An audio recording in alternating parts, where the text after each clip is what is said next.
Welcome, everyone. Today we'll be diving deep into the whole idea of fear of failure um, and how to overcome it. It's like, stepping off a diving board, scary at first, but exhilarating once you commit. Yep, absolutely. It's something that resonates with all of us at one point or another. What's one of the first things that comes to mind when we talk about fear of failure? Well, the content really breaks it down by first highlighting that fear of failure, clinically known as atychophobia, can show up in so many ways. For example, self-sabotage and procrastination, they're like natural defenses that show our inner Mm-hmm. hesitation. Right. And it's interesting how it digs into those signs, like not trying new things, having negative self talk, and even the physical symptoms such as rapid heartbeat and sweating when faced with challenges. Yeah, exactly. And it really makes you think, why do we let these symptoms control our progress? The article even points out that a fixed mindset can turn this fear into a self-fulfilling prophecy. Yep. Speaking of fixed mindsets, it brings up the idea of adopting a beginner's mindset. It's like embracing curiosity instead of being paralyzed by perfectionism. Absolutely. It's like saying to yourself, I'm learning here, and every misstep is just a Right on. lesson. And what's super compelling is the notion of self-compassion, recognizing that even the most successful people have stumbled along the way. Failure is just part of the journey. Exactly. It's all about normalizing the idea that failing sometimes is totally okay if it leads you to grow. I mean, isn't it refreshing to think that a failure might be the stepping stone to success? Absolutely. One part that got me thinking was the discussion about how fear of failure can lead to self sabotaging behaviors. Did you catch that bit about not preparing because you feel doomed to fail? Yes, definitely. And it's almost like a self-fulfilling trap. When you don't prepare because you believe you'll fail, then you end up failing, which then confirms your fears. Yep. I kind of find that idea a bit extreme though. I mean, isn't it sometimes just a matter of lacking confidence?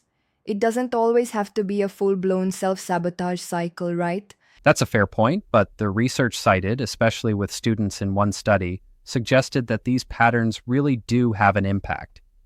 It's not just a lack of confidence, it's also the habit of expecting the worst. Mm hmm. Makes sense. And what about the actionable steps? There are so many practical pointers in the piece. What jumped out to you? Oh man, there are quite a few, like accepting that failure is normal. I mean, look at it this way, even innovators and successful leaders have faced their share of setbacks. Right. Yeah. And the bit about adopting a beginner's mindset, it's like reminding yourself that you're not expected to be perfect on your first go. Incremental progress is the key here. Exactly. It's like taking baby steps, right? Two small steps forward, one step back is still progress Very nonetheless. true. And then there's the advice to talk to someone you trust when you're stuck. That really hits home because sometimes just speaking it out allows you to see a completely different perspective. Yes, and it's almost like removing the fog a bit. When you're deep in negative thoughts, an honest conversation with a friend or mentor can, lift some of that weight. Absolutely, that's so relatable. Right. And another interesting stage is where the content encourages you to visualize success. Rather than dwelling on what might go wrong, picture where you could end up if you lean into the moment. Exactly. It's a classic cognitive reframing strategy. Instead of thinking, I'm going to flunk it, you start thinking, what amazing things could happen? It shifts the Yep, narrative that's powerful. completely. And don't forget, they also mention thinking of the cost of not trying. Sometimes the regret of never having tried is worse than a failure itself. Absolutely, like missing out on opportunities that could have led to growth. There's this palpable sense of possibility when you realize that inaction can be more damaging than a misstep. Mm-hmm. Really, it's about embracing that risk. And speaking of risk, the article advises on working on taking small, calculated risks. That incremental approach helps build confidence. Yes, exactly. Breaking down a large goal into really small, manageable parts is one of the best ways to ease into risk-taking. It kind of reminds me of trying new food. You start with a little taste rather than swallowing the whole dish at once, you know? Right. That's a great analogy. And then the notion of being comfortable with rejection came through.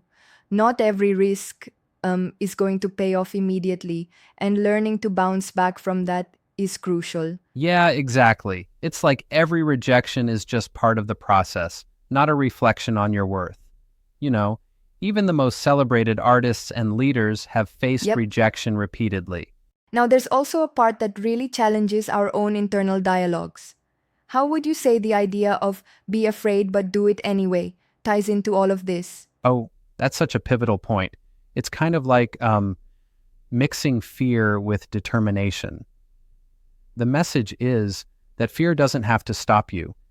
It can be a signal that you're about to do something meaningful. Mm-hmm. I see what you mean, but don't you think there are times when being cautious, even if it feels like fear, can protect you from making hasty decisions? That's a valid challenge. But um, the idea here is not about reckless risk-taking. It's about strategic risk-taking. You need to balance caution with a willingness to push your boundaries. It's a dance, if you will. Right, like weighing pros and cons carefully? Exactly. And then there's the section on adopting a flexible mindset. That part really got me thinking about how rigidity in our thought process can trap us in fear. Absolutely. A fixed mindset can really lock you into a narrow vision of what's possible. Instead, by staying flexible and open to new methods, you create space for innovation even in the face of Mm-hmm. setbacks. And it's so important to be kind to yourself during all of that. After a setback, self care isn't just a luxury, it's a necessity to get back on track. Oh, for sure. It's like sometimes you need to pause, take a deep breath, and remind yourself that every experience, both the highs and lows, builds resilience and strength. Right on. Now, the article also touches on how all these steps not only work in personal scenarios, but also translate into conquering fear at work.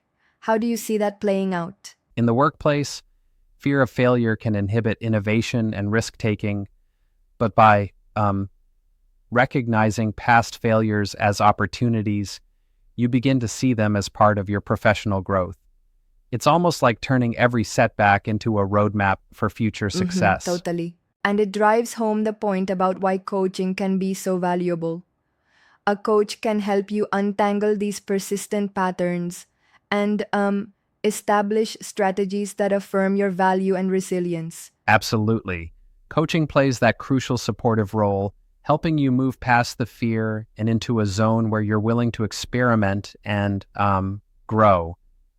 It's like having a trusted guide when you're venturing into unknown territory. Yep.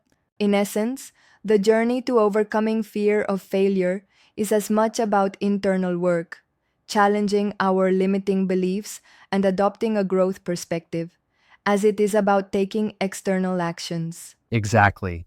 The article lays out a clear step-by-step framework from accepting failure as natural to reimagining fears as opportunities that can genuinely transform both personal and professional Mhm. lives. And really, it's these actionable insights that can drive transformative change. I mean, who doesn't want to break free from the chains of fear and see where their potential can really take them? Yep, it's about harnessing that energy for growth and embracing even the uncomfortable moments as part of the adventure. So as a final thought, don't let the fear of failure keep you from chasing your dreams. Absolutely, couldn't agree more. Thanks for this enlightening conversation. It really leaves one pondering. What's the next step you'll take, even if you're a little afraid? Well said. Let's all remember that each fall prepares us for a better climb. Until next time, be brave, be kind to yourself, and keep moving Indeed, see you forward. next time.